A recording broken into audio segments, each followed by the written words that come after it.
सबसे पहले इस इन्फेक्शन और बैकग्राउंड में जो भी म्यूज़िक होगा या फिर जो भी नॉइज़ होगा उसको इग्नोर करना।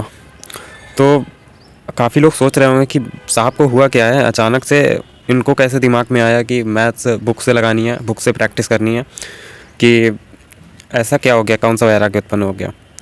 तो एक दिन मैं बैठा था, अभी अभी 4-5 दिन पहले की बात है।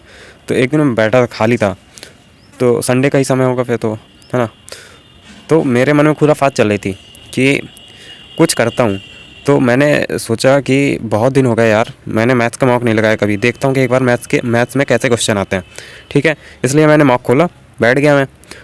5 क्वेश्चन मैंने अटेम्प्ट किए जिसमें 4 सही थे और एक गलत हो गया था। 3.67 कुछ ऐसे नंबर आए थे और मैंने बस क्वेश्चन देखने के लिए वो मॉक अटेम्प्ट किया था। तो उसमें आगे के जितने क्वेश्चन थे मैंने सारे देखे जल्दी से खिसका खिसका के।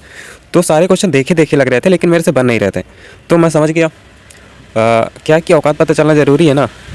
तो मैथ्स का मॉक भी लाइक औकात में रहा करो अपने बताएं भी तुमको। तो वही वाला सीन हुआ मेरे साथ। तो मैथ्स का मॉक दिया और वहाँ से मुझे मेरी औकात पता चल गई कि कुछ नहीं आता है। तो फिर मैंने सोचा कि यार 80% सिलेबस जो है मैथ का ख़त्म हो चुका है और क्वेश्चन जो है बन नहीं रहे हैं। तो अब क्वेश्चन सॉल्व करने के यानी कि प्रैक्टिस करने का अब समय आ गया है। प्रैक्टिस को ज़्यादा समय दूंगा और इसलिए क्लासेस मैं एक ही करता हूँ, है ना, एक ही करता हूँ, कभी कभी नहीं करता हूँ। प्रैक्टिस पे ज़्यादा ध्यान दे रहा हूँ। तो मैंने सोचा कि बुक्स फॉलो करता हूँ और क्योंकि सीट जो है मैं एक बार सीट से वो कर लेता हूँ, रिवाइज़ कर लेता हूँ कॉन्सेप्ट और फिर इसके बाद बुक से लगाता हूँ। पहले मैं छोटे छोटे चैप्टर लगा रहा हूँ, फिर इसके बाद सारे चैप्टर इंक्लूड कर देंगे। पहले छोटे छोटे चैप्टर होता है तो कंप्लीटनेस आ जाती है, कितने सारे चैप्टर लग गए। इन शॉर्ट औकात पता चल गई, इसलिए बुक को फॉलो कर रहा हूँ, बुक से सवाल लगा रहा हूँ। बुक से सवाल लगाने में बहुत बोरिंग लगता है, बहुत टाइम लगता है, कोई कोई क्वेश्चन नहीं आ रहा होता है, दिमाग ख़राब हो जाता है। 2 मिनट सॉल्व करो पहले एक मेथड से, जो तुम्हारे दिमाग में आता है तुम उसी से सॉल्व करोगे, तो उससे सॉल्व करो, फिर गलत हो जाता है, फिर सोचो क्या गलत है, फिर इसके बाद बुक का सॉल्यूशन देखा, पीछे से मिला है, समझने का ट्राई किया, उसमें समझ गया। यानी कि एक क्वेश्चन में कभी कभी बहुत टाइम लग जाता है, कोई कोई क्वेश्चन आसान होता है। और मेरे से कई लोग ऐसे मतलब कमेंट में भी ऐसे डाउट आए हैं कि मैथ्स का क्वेश्चन साला बनता नहीं है।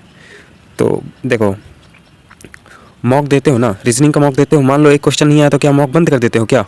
ठीक है, ये कितने इसमें 59 क्वेश्चन है रेस वाले में, तो मेरे से 3 क्वेश्चन अभी तक नहीं बने हैं। पहला दूसरा क्वेश्चन नहीं बना था, एक 8वां नहीं बना था, एक 11वां नहीं बना था। तो मैं क्या कर दूँ, वहीं पे बंद थोड़ी कर देता। मैं जानता था कि ये वाला नहीं आया तो क्या पता आगे वाला तो आएगा ही ना, आगे आगे से आगे वाला आएगा, कोई ना कोई तो आएगा ही ना। उस क्वेश्चन को ढूंढो और जो नहीं आए हैं उनमें देखो क्या गलती थी। अभी मेरे से जो क्वेश्चन नहीं बनते, अभी आगे कठिन क्वेश्चन आए थे, तो मैंने सोचा कि यार ये बन नहीं रहे हैं। तो फिर मैं जानते हो क्या किया मैंने, फिर मैं गया यूट्यूब में सर्च किया कि रेस के तगड़े तगड़े धाकड़ सवाल बाई गगन सर। तो सर ने जो करा रखे थे हार्ड क्वेश्चन जो भी यूट्यूब में करा रखे थे वो मैंने किए। फिर इसके बाद बुक उठाई, फिर बुक सॉल्व करी। अब देखो, इसका कोई सब्स्टिट्यूट थोड़ी है। अगर मैं ये कह के छोड़ दूँ कि अरे मेरे से क्वेश्चन बन ही नहीं रहा है यार, बुक से कैसे बनेगा मेरे से क्वेश्चन, मेरे को तो आएगा ही नहीं, तो ये तो मेरी ही हार है ना, इसमें मेरे ही घाटा है। तो यही है कि प्रैक्टिस करो, प्रैक्टिस से ही होगा और रुकना मत यार।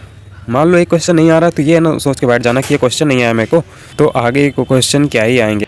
तो फिर मैंने सोचा कि बुक से अच्छे से प्रैक्टिस कर लेता हूँ, फिर इसके बाद मैं मैथ्स का सेक्शनल मॉक दूंगा और फिर देखा जाएगा कितने नंबर आते हैं। तो पहले एक एक बार सारी चैप्टरों का रिवीजन कर लेते हैं, या फिर मॉक तब दूंगा मैं जब एग्ज़ाम का नोटिफिकेशन आ जाएगा, तब मैं मॉक देना बहुत ज़्यादा इंपॉर्टेंट है, तब तो दूंगा चाहे मॉक में चाहे जितने नंबर आए। तो कोशिश करते रहो, एक दिन सारी चीज़ें तुम्हारे फेवर में होंगी। तो keep trying, stay tuned, stay connected, peace out.